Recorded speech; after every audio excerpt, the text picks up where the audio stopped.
하나, 둘, 셋, 땅! 이런 느낌으로. 가자마자, 오른발 딛자마자 바로 스매싱 나올 수 있는.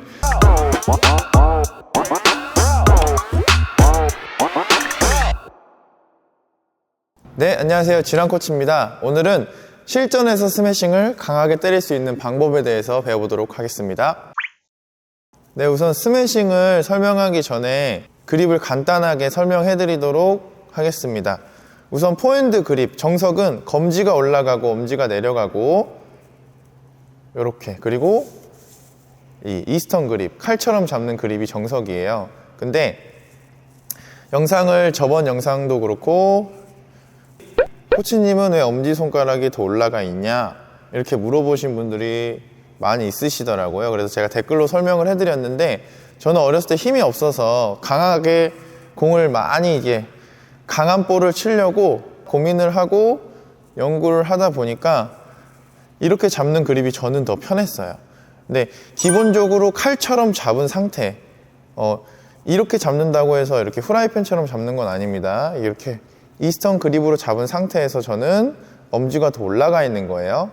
검지가 더 올라가 있고 엄지가 중간에 있는 게 정석인데, 저도 이렇게 배웠습니다. 근데 저는 어렸을 때부터 이 그립이 더 편해서 이렇게 잡고 있는 거니까, 그 손의 모양에 따라, 손가락 길이에 따라 그립은 조금씩 변형될 수 있어요. 이 점 참고해 주시고, 검지가 올라가고 엄지가 내려가는 이 정석이 조금 불편하시다면 검지를 조금씩 내려서 이 위치를 맞춰 주시는 것도 하나의 방법이라고 생각하고 연습해 보시는 것도 추천드립니다. 스매싱 하기 전에 손목 사용하는 방법에 대해서도 짧게 한 번 더 설명을 드릴게요. 우선 우리가 내외전에 너무 집착을 하지 않으셔도 되는 게, 우리가 뒤에서 스윙을 시작하게 되면 그 시작하는 순간부터 면을 반드시 만들려고 하게 되면 그 순간부터 내외전은 시작된 거예요. 뒤에서부터 시작이 돼서 딱 내외전이 이루어지는 거지, 가지고 나서 갑자기 내외전을 하면 공을 정확히 맞히기가 어렵습니다.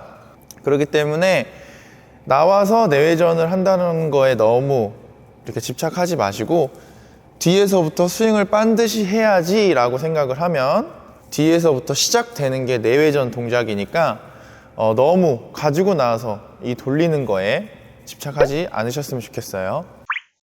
코스에 따라서 손목을 사용하는 방법이 조금씩 다릅니다. 무조건 내외전만으로 타구를 하지는 않아요. 만약에 우리가 오른쪽에서 왼쪽으로 공을 칠 때는 손목이 이렇게 사용이 될 수도 있고, 내가 왼쪽에서 오른쪽으로 공을 칠 때는 이렇게 사용이 가능할 수도 있고, 그리고 반드시 칠 때는 또 반드시 사용이 가능할 수도 있고, 그렇기 때문에 이 여러 가지 코스로 칠 때마다 손목 사용하는 방법이 다 달라요. 물론 내가 오른쪽에서 왼쪽으로 때릴 때 몸을 이만큼 틀어서, 아니면 또 반대로 이만큼 틀어서, 또 정면을 볼 때 이만큼 틀어서, 몸으로도 코스를 정할 수 있지만 이 손목으로도 코스를 정할 수 있다는 거 꼭 알고 계셨으면 좋겠어요. 자, 그럼 이제 제가 공을 치면서 스매싱 설명을 해드리도록 하겠습니다. 우선 타이밍 맞추는 건데, 높은 볼과 낮은 볼에 대해서 설명을 해드리도록 하겠습니다. 높은 볼은 내가 드롭을 짧게 아니면 커트를 짧게 했을 때 붕 떠서 떨어지는 공, 이게 높은 볼. 낮은 볼은 내가 드라이브를 치거나 스매싱 후에 다시 올라오는 볼, 이런 볼들이 낮은 볼이죠. 진행하고 있는 볼. 그래서 이제 높은 볼은 여유가 있기 때문에 내가 공을 치기 직전까지 이동을 하고 있어야 돼요. 근데 선수들은 가서 점프를 많이 하잖아요. 그 이유가 이 기다리는 시간에 올라가는 거거든요. 근데 동호인 분들은 서전트 점프를 하실 수 있는 분들도 있고, 몸 상태에 따라 서전트 점프를 못 하시는 분들도 있을 거예요. 그래서 제가 높은 볼, 서전트 점프하는 거, 그리고 발 바꿔서 점프하는 거 한 번씩 한번 보여드리도록 하겠습니다. 선수들은 우선 출발을 했어요. 근데 공이 아직 높게 떠 있기 때문에 이걸 기다리지 않고 점프를 바로 해주는 거예요. 이거 먼저 한번 보여드릴게요. 다시 한 번 더. 자, 이런 식으로 기다리는 시간을 최소화하기 위해서 선수들은 점프를 하지만 제 생각에는 동호인분들은 이런 점프를 먼저 연습하기 전에 발 바꿔서 강하게 때리는 동작을 먼저 연습을 해주시는 게 더 좋을 것 같아요. 높게 오는 볼 타이밍 맞추는 방법에 대해서 한번 보여드리도록 하겠습니다. 공이 이렇게 높게 왔을 때 가서 이렇게 너무 기다리시는 분들이 있어요. 미리 가가지고 이런 느낌으로. 근데 이런 느낌이 안 좋다는 게 아니라 이 기다리는 시간에 상대는 이미 준비를 하고 있어요. 내가 이동을 하면 상대도 이동을 하는 중이고, 내가 마지막 자세를 잡으면 상대도 마지막 자세를 잡는다라고 생각을 해주시면 됩니다. 무조건 그렇다는 게 아니라 상대가 그럴 가능성이 크다라는 거예요. 그러면 타이밍을 어떻게 맞춰야 되냐, 이런 식으로 가자마자 바로 스윙이 나올 수 있도록 하나 둘 셋 땅, 다시 하나 둘 셋 땅, 한 번 더 하나 둘 셋 땅, 이런 느낌으로 가자마자 오른발 딛자마자 바로 스매싱 나올 수 있는, 그러면은 이동할 때 그 타이밍을 맞춰 주셔야 되겠죠. 먼저 빨리 간다고 좋은 게 아니에요. 저의 개인적인 생각은 그렇습니다. 그러면은 내가 가자마자 바로 스윙이 나오면 드롭을 하더라도 먹힐 것이고, 가자마자 클리어를 치게 되면 그 클리어도 먹힐 거라고 저는 생각합니다.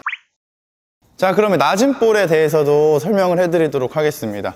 낮은 볼은 드라이브를 치거나 스매싱 했을 때 바로 받아치는 공이라고 말씀드렸죠. 근데 이제 이 낮은 볼은 기다릴 수 있는 여유가 없어요. 그냥 나가자마자 바로 때려 주셔야 되는데, 우리가 레슨 받을 때 이렇게 여유 있는 볼을 와서 스매싱 때리는 연습만 하다 보니까 게임 때 실제 경기에서 많이 나오지 않는 거거든요. 그리고 앞에 있는 볼만 연습하니까, 제가 저번에도 말씀드린 거, 너무 앞에 있을 때만 이런 타이밍으로만 연습을 하다 보니까 밀리는 볼에 대응을 하기가 조금 어려운 거예요. 그러면 낮은 볼은 어떻게 하셔야 되냐, 스윙을 풀스윙에서 반으로 줄이세요. 딱 잡아주는 거예요.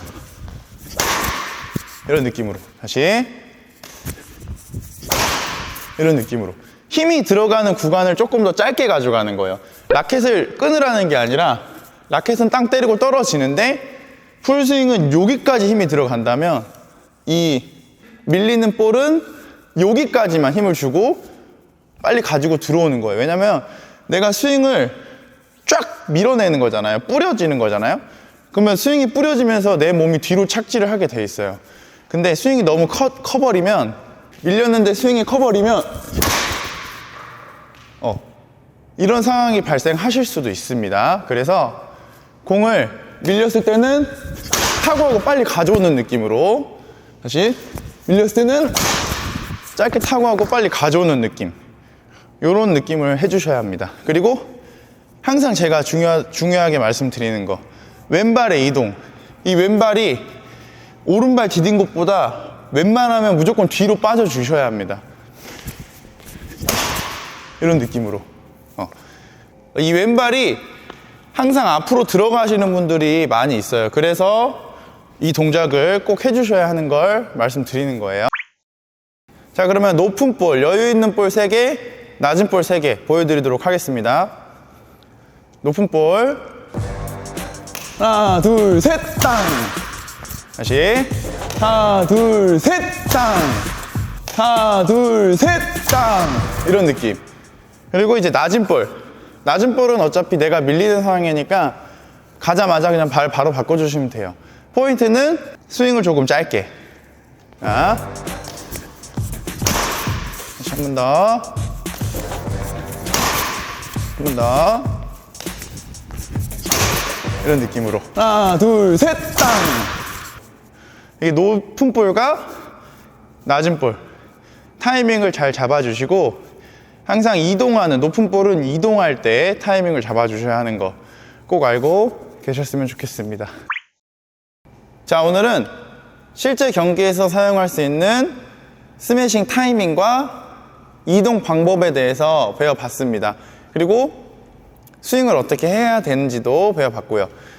제가 알려드린 방법을 실제 게임할 때 한번 적용해 보시고 이런 타이밍으로 공을 쳐야 되는구나 한 번쯤은 생각을 하면서 게임을 해보셨으면 좋겠습니다.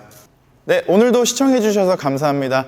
다음 시간에도 유익한 영상으로 찾아뵙도록 하겠습니다. 안녕.